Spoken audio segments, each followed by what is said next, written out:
Bharatiya Janata party के प्रदेश अध्यक्ष विष्णुदत्त शर्मा ने भाजपा प्रदेश कार्यालय में पत्रकार वार्ता को संबोधित किया। उन्होंने कहा कि कांग्रेस और नेहरू परिवार ने जिंदगी भर बाबा साहब डॉक्टर भीमराव अंबेडकर का अपमान किया है। बाबा साहब की जन्मस्थली महू में कांग्रेस और राहुल गांधी ने कोई कार्य नहीं किया है। कांग्रेस पार्टी जय बापू, जय भीम, जय संविधान रैली जनता को भ्रमित करने के लिए निकाल रही है। इस यात्रा में शामिल होने वाले राहुल गांधी भी बाबा साहब की जन्मस्थली पुण्यभूमि महू आ रहे हैं। राहुल गांधी को महात्मा गांधी, बाबा साहब और संविधान से कांग्रेस व अपने द्वारा किए गए कृत्यों के लिए माफी मांगनी चाहिए। इसके बाद वे महू आए। उन्होंने कहा कि कांग्रेस नेताओं ने आज दलित समाज को बेजुबान कहा है। हमारे दलित भाई बहनों को बेजुबान कहकर कांग्रेस नेताओं ने उनका घोर अपमान किया है।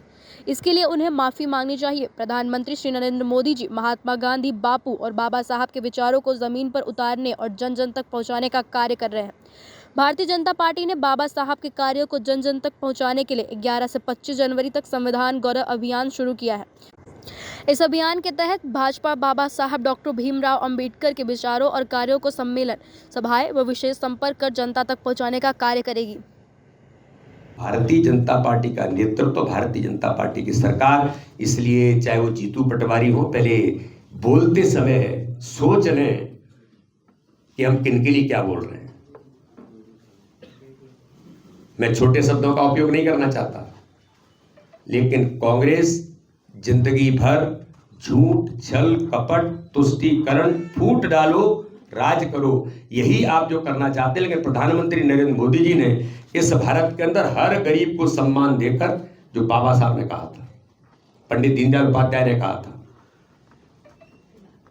बापू ने जिस बात का उल्लेख किया, उन सारी बातों को जमीन पर उतारने का काम व्यवहारिक तौर पर कोई कर रहा है, तो भारत के प्रधानमंत्री नरेंद्र मोदी अपने जीवन का एक एक क्षण लगा करके इस देश के गरीबों के लिए काम करने का प्रयास कर रहे हैं। इसलिए मैं कहता हूं कि बाबा साहब और गांधी जी के विचारों को जमीन पर किसी ने उतारा है तो प्रधानमंत्री नरेंद्र मोदी या देश के गृह मंत्री अमित शाह जैसे लोगों ने, भारतीय जनता पार्टी के नेतृत्व ने उन विचारों को व्यवहारिक तौर पर जमीन पर उतारा है।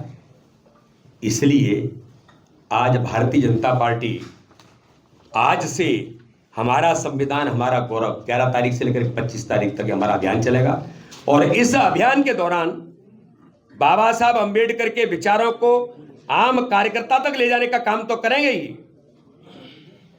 विचार गोष्ठियों का भी आयोजन करेंगे। बाबा साहब के ऊपर हमारा संविधान, हमारा स्वाभिमान, इसके ऊपर प्रश्नोत्तरी भी करेंगे, क्विज करेंगे, विचार गोष्ठियों का आयोजन करेंगे, निबंध प्रतियोगिताएं, भाषण प्रतियोगिताएं होंगी और अनुसूचित जनजाति, अनुसूचित जाति के छात्रावासों में नौजवानों के बीच भारतीय जनता पार्टी, हमारे सभी जनप्रतिनिधि, सभी कार्यकर्ता मिलकर के उनके बीच जाकर के संपर्क का अभियान भी लेंगे। साथ ही बाबा साहब अंबेडकर के योगदान और विचारों को लेकर के भारतीय जनता पार्टी की प्रतिबद्धता, हम इन सारी बातों को जमीन पर ले जाने का काम 11 तारीख से 25 तारीख तक करेंगे। हमारा संविधान हमारा गौरव, संविधान सदन जो हमारी पुरानी लोकसभा थी वो अब संविधान सदन है। बाबा साहब का चित्र भी इन्होंने सेंट्रल हॉल में कभी नहीं लगाया था। एक नहीं, कई बातें कर सकता हूं, लंबा समय हो जाएगा, लेकिन मैं सभी पत्रकार मित्रों से कहना चाहता हूं कि ये जो झूठ बोलने वाली ताकतें हैं, इन्हें जरा आप पत्रकार मित्रों के माध्यम से भी जरूर एक बार इन विषयों पर पूछने की आवश्यकता है। और अगर राहुल गांधी, प्रियंका गांधी जो भी आते हैं तो पहले ये देखें कि मध्य प्रदेश की भारतीय जनता पार्टी की सरकार ने जन्मभूमि से लेकर के बाबा साहब के लिए क्या किया है और आपने जो अपमान किया है उसके लिए पहले माफी मांगे, तब मध्य प्रदेश की बाबा साहब की उस पुण्य भूमि पर कदम रखें। मैं इतनी बात आप सबसे करना चाहता हूं। जय बापू, जय भीम, जय संविधान। मैं पूछना चाहता हूं, बाबा साहब अंबेडकर ने जिस संविधान का निर्माण किया, बाबा साहब अंबेडकर ने इस देश को संविधान के निर्माण के साथ उन्होंने जो दिशा तय की, उन बाबा साहब अंबेडकर को कानून मंत्री से इस्तीफा क्यों देना पड़ा था? और इस्तीफे के अंदर जो लिखा गया है, जरा कांग्रेस के नेता इस बात का जरूर जवाब दे दें। इसलिए मैंने कहा कि जन्मस्थली पर आने से पहले जो घोर अपमान आपने बाबा साहब अम्बेडकर का किया है, जरा उनसे पहले माफी मांगिए, तब कदम रखिए। और इस्तीफे के बाद घोर घमंड किसको कहते हैं? नेहरू जी ने कहा था कि ठीक है इस्तीफा दे दिया तो इससे क्या होने वाला है? कुछ होने वाला नहीं, ऑन रिकॉर्ड है, ये बाबा साहब ने कहा है। बाबा साहब अम्बेडकर ने जब मंत्रि परिषद से इस्तीफा दिया था तो सदन में उन्हें बोलने का मौका तक नहीं दिया गया। अपने त्याग पत्र में बाबा साहब अम्बेडकर ने पंडित नेहरू के खिलाफ बहुत कुछ लिखा है। कांग्रेस ने आज तक इसे बाहर क्यों नहीं आने दिया? संविधान में हर व्यक्ति को बोलने का अधिकार है, लेकिन संविधान बनाने वाले बाबा साहब अम्बेडकर को भी कांग्रेस ने इस अधिकार से वंचित किया था। मैं पूछना चाहता हूं कांग्रेस के नेतृत्व से, उन्होंने अपने इस्तीफे में लिखा था कि मैं वित्त और उद्योग क्षेत्र में पढ़ा लिखा व्यक्ति हूं, भारत के सबसे योग्य व्यक्ति थे।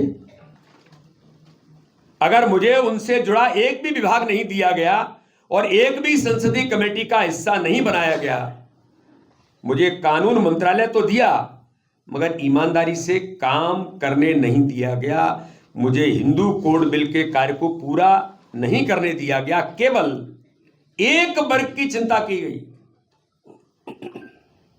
और उन्होंने स्पष्ट तय किया है कि केवल मुसलमानों की चिंता की गई, लेकिन एससी और एसटी को उचित संरक्षण प्रदान नहीं किया गया। प्रधानमंत्री का सारा ध्यान तुष्टीकरण की राजनीति में मुस्लिम समुदाय के प्रति समर्पित रहता है। मुसलमानों को दिए जा रहे संरक्षण से कोई आपत्ति नहीं है, लेकिन क्या देश में केवल मुसलमानों की सुरक्षा आवश्यकता है? ये बाबा साहब अम्बेडकर अपने इस्तीफे के अंदर लिखते, इस बात को क्यों बाहर नहीं आने दिया गया? जो देश तुष्टीकरण के दंश को लगातार झेलता रहा, और इसलिए मैं पूछना चाहता हूं कि बाबा साहब अम्बेडकर को जब 52-54 के अंदर जब चुनाव लड़े, तब उसके बारे में जो कहा गया कि उन्हें चुनाव हराने के लिए किस प्रकार से भूमिका ऑन रिकॉर्ड सभा संबोधित करने के लिए नेहरू जी गए थे, आप जवाब दीजिए। रैली निकालेंगे, जय भीम, जय संविधान और जय बापू। अरे आपको शर्म आनी चाहिए। जिन बापू के नाम का 24 घंटे आप उपयोग करते हैं, उन बापू के विचारों पर आपने क्या किया है? मुझे गर्व है इस बात का कि बापू के विचारों को जमीन पर जनता तक एक 140 करोड़ लोगों के मन के अंदर ले जाने का काम किसी ने किया तो भारत के प्रधानमंत्री नरेंद्र मोदी जी ने किया है। बापू कहते थे स्वच्छता के अभियान के लिए, आज स्वच्छ भारत बापू के सपने को पूरा करने का काम भारत के प्रधानमंत्री मोदी जी कर रहे हैं। स्वदेशी के आह्वान पर मेक इन इंडिया और मेड इन इंडिया के अभियान को, जो एक ड्रीम सपना देश के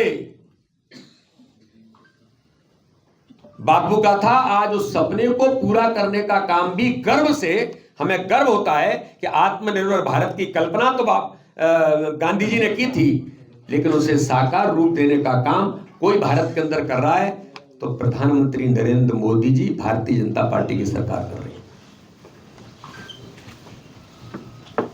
मैंने सुना कि आज की प्रेस कॉन्फ्रेंस के अंदर कांग्रेस के 3 बड़े बड़े लीडर्स इकट्ठे हुए और वो क्या कह रहे थे?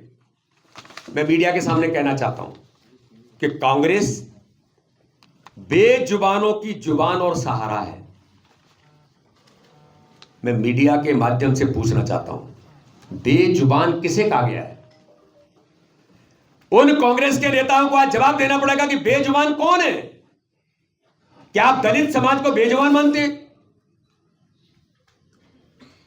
इस देश को आवाज ताकत देने का काम किसी ने किया है तो उसी दलित समाज ने, अनुसूचित जाति जनजाति के भाई और बहनों ने अपने काम और कर्तृत्व के बल पर इस देश को ताकत दी है।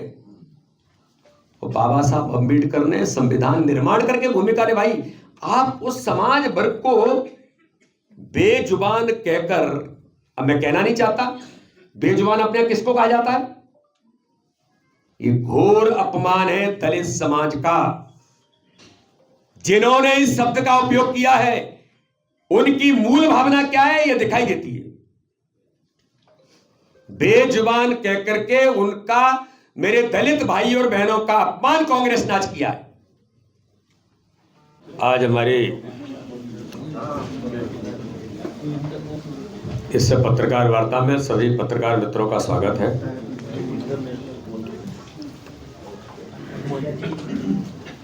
भारतीय जनता पार्टी देश के अंदर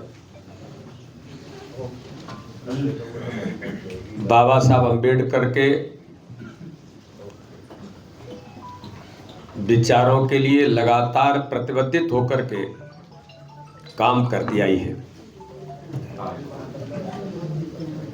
और देश के अंदर भारतीय जनता पार्टी ने माननीय प्रधानमंत्री नरेंद्र मोदी जी के नेतृत्व में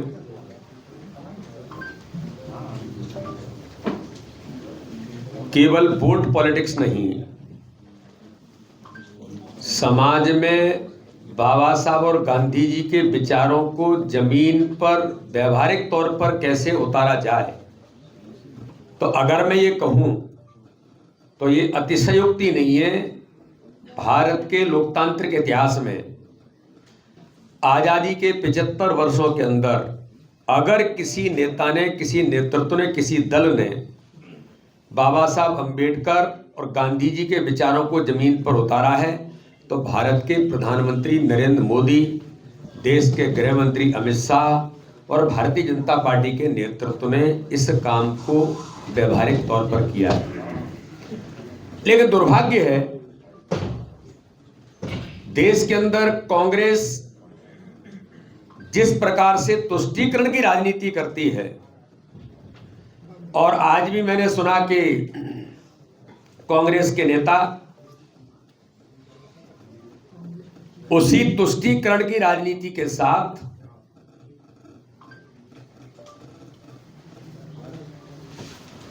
उन अभियानों को चलाने का प्रयास करते जिनमें वो कहते कुछ हैं और करते कुछ हैं। बाबा साहब अंबेडकर के विचारों पर मैं ये पूछना चाहता हूं कि कांग्रेस जिस प्रकार की राजनीति करती है, जरा कांग्रेस इस बात का जवाब दे कि आपको क्या अधिकार है जो आप हमेशा से झूठ बोलकर केवल वोट बैंक की पॉलिटिक्स के साथ समाज में भ्रम कैसे फैलाया जा सकता, इतना ही केवल आप काम करते हैं।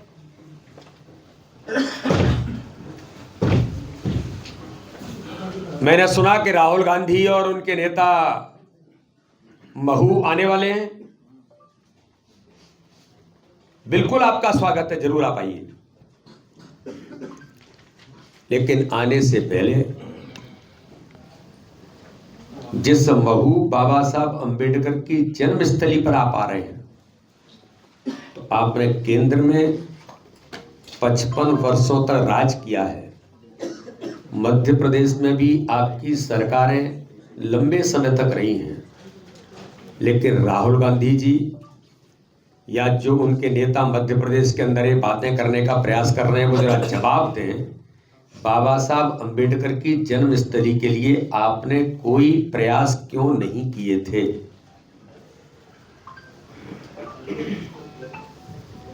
उस जन्मस्थली पर भारतीय जनता पार्टी की सरकार जब बनती है श्रद्धेय सुंदरलाल पटवा जी के नेतृत्व में, तब प्रयास शुरू होते हैं और जन्मस्थली को स्वरूप देने के लिए बाबा साहब अंबेडकर के जन्म स्थान को अच्छे से अच्छा बनाने का प्रयास अगर किसी ने किया तो भारतीय जनता पार्टी की सरकार ने, चाहे आदरणीय पटवा जी होंगे या आदरणीय शिवराज सिंह चौहान होंगे या आज के हमारे मुख्यमंत्री डॉक्टर मोहन यादव होंगे। देश के अंदर जिस प्रकार का वातावरण है कि आपने 55 वर्षों के राज में कौन सा काम किया? बाबा साहब अंबेडकर का घोर अपमान अगर किसी ने किया है तो कांग्रेस और कांग्रेस के उनके नेता जवाहरलाल नेहरू और उस समय के नेतृत्व ने बाबा साहब अंबेडकर का जो अपमान किया, तो आप महू आने से पहले मैंने कहा आप आइए, आपका स्वागत है, लेकिन आप बाबा साहब अंबेडकर जी से पहले माफी मांगिए कि बाबा साहब आपके लिए कुछ नहीं कर पाए थे। तो जन्मस्थली से लेकर के बाबा साहब अंबेडकर के बारे में उनके, चाहे बापू के विचारों का कांग्रेस ने दमन किया हो, चाहे बाबा साहब अंबेडकर का स्वयं का अपमान, एक बार नहीं, समय समय पर लगातार अपमान करने का काम कांग्रेस ने इस भारत के अंदर, बाबा साहब का भी अपमान कांग्रेस ने किया। वर्षों में आप काम कर रहे थे, आपने 55 वर्ष राज किया, आपने तब इन समाज वर्गों की, बाबा साहब अंबेडकर के विचारों के लिए भी बाबा साहब इंग्लैंड के अंदर गए। बाबा साहब का जो हमारा कर्म क्षेत्र है, बाबा साहब ने जहां पर दीक्षा भूमि है, जन्मभूमि से लेकर के दीक्षा भूमि, और दिल्ली के अंदर बाबा साहब अंबेडकर के उन सारे पंच तीर्थों का निर्माण भी किसी ने किया, तो भारतीय जनता पार्टी की सरकार, माननीय प्रधानमंत्री मोदी जी ने किया, अटल बिहारी वाजपेयी जी ने किया। कांग्रेस के नेताओं से मैं पूछना चाहता हूं, राजीव गांधी को पहले भारत रत्न मिल जाता है, बाबा साहब को भारत रत्न क्यों नहीं मिला था? और आप कहते हैं कि जय भीम और संविधान यात्रा निकालेंगे। अगर बाबा साहब अंबेडकर को भारत रत्न देने का काम भी किसने किया, तो भारतीय जनता पार्टी के नेतृत्व की या समर्थन में रहने वाले नेतृत्व ने इस देश के अंदर किया। मैं कांग्रेस के अध्यक्ष से पूछना चाहता हूं, आप अमित शाह जी पर आरोप लगाते हैं, झूठ और छल कपट की राजनीति आपका जो आधार है, केवल उस पर जाने का प्रयास करते हैं। मैं मेरे नेता के ऊपर मुझे गर्व है, प्रधानमंत्री मोदी जी पर और अमित शाह जी पर, कि जिन्होंने अपने जीवन के कर्तव्य में अगर कुछ भी किया है तो उसमें बाबा साहब अंबेडकर के विचार निहित हैं। मैं पूछना चाहता हूं, आपने संविधान किसके लिए बदला? इंदिरा गांधी जी ने संविधान किसके लिए बदला? इमरजेंसी किसके लिए लगाई? संविधान की हत्या किसने की? लोकतंत्र की हत्या किसने की? केवल अपने स्वार्थ और सत्ता में बैठने के लिए। कौन था? कांग्रेस थी। संविधान का मखौल उड़ाने का काम किसने किया? तो किसने किया संसद के अंदर? चाहे साहबानो प्रकरण की बात होगी या देश के कैबिनेट ने लिए हुए निर्णय को संसद के अंदर फाड़ने का काम किसने किया? देश की चुनी हुई कैबिनेट, उसका निर्णय, उसको कौन संसद के अंदर फाड़ता है? आपके नेता राहुल गांधी फाड़ते हैं। संविधान की हत्या और संविधान का अपमान कब किसने किया? इसका जवाब जरूर दीजिए जब आप महू आएंगे। लेकिन मुझे गर्व है कि आजादी के तत्काल बाद इस देश के अंदर धारा 370 किसने लगाई? भारत माता के सिर मुकुट पर प्रहार किसने किया? कांग्रेस के, और कांग्रेस के प्रधानमंत्री बने अपने स्वार्थ पूर्ति के लिए, तुष्टीकरण की राजनीति के लिए। अब मैं उन बातों की गहराई में नहीं जाना चाहता। 370 क्यों लगाई गई और 370 में दलित भाइयों का कितना अपमान किया गया, ये कांग्रेस के नेता जरूर जवाब देते। 370 में प्रावधान था कि सफाई कर्मी जिंदगी भर जम्मू कश्मीर में सफाई कर्मी रहेगा। ये क्या है? उन दलित भाइयों का अपमान किस प्रकार से आपने किया? ऑन रिकॉर्ड 370 के अंदर प्रावधान था। ये अटल बिहारी वाजपेयी जी प्रधानमंत्री बने तो उन्होंने कहा था कि मेरी सरकार अगर बहुमत की सरकार होती तो सबसे पहले 370 हटाता, यानी उन्होंने दलित भाइयों को सम्मान देता। और प्रधानमंत्री नरेंद्र मोदी जी की सरकार बनी 2014 के बाद, उन्होंने कहा अब धारा 370 इस देश के अंदर नहीं चलेगी। मैं प्रत्यक्षदर्शी हूं। मैं अपने नेता भारत के गृह मंत्री अमित शाह जी पर गर्व करता हूं कि उन्होंने जब ये कहा, ओवैसी ने कहा कि ये जो 370 आप हटा रहे हैं, ये देश के अंदर आग लग जाएगी, कश्मीर टूट जाएगा, तब अमित शाह जी ने कहा था कि सुनो ओवैसी जी, न तो देश टूटेगा ना कश्मीर जलेगा, लेकिन मैं पूछना चाहता हूं कि धारा 370 के अंदर सफाई कर्मी जिंदगी भर सफाई कर्मी रहेगा। उस दलित भाई को जिंदगी भर, चाहे कितना ही टैलेंटेड होगा, कितना ही कुछ भी हो सकता है दुनिया के अंदर, वो कहीं भी गरीब से गरीब और सामान्य से सामान्य व्यक्ति कुछ भी बन सकता है, लेकिन जम्मू कश्मीर का सफाई कर्मी वो कहीं पढ़ भी नहीं सकता और कहीं नौकरी भी नहीं कर सकता। अगर करना है तो उस संविधान में, उस धारा 370 में प्रावधान था, उससे जम्मू कश्मीर की नागरिकता छोड़नी पड़ेगी। इससे बड़ा दलित भाइयों का कौन सा अपमान था? लेकिन अमित शाह जी ने कहा था, मुझे गर्व है कि उन दलित भाइयों को सम्मान देने का काम ये हमारा काम है और इसके लिए जो होगा वो देखेंगे।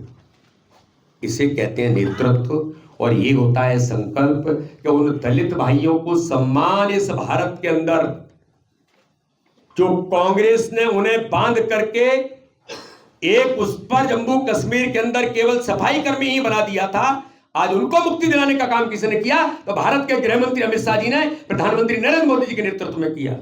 जवाब दीजिए। ये मैं कोई आरोप नहीं लगा रहा हूं, ये मैं केवल कोई शब्द उपयोग नहीं कर रहा हूं, जो ऑन रिकॉर्ड है।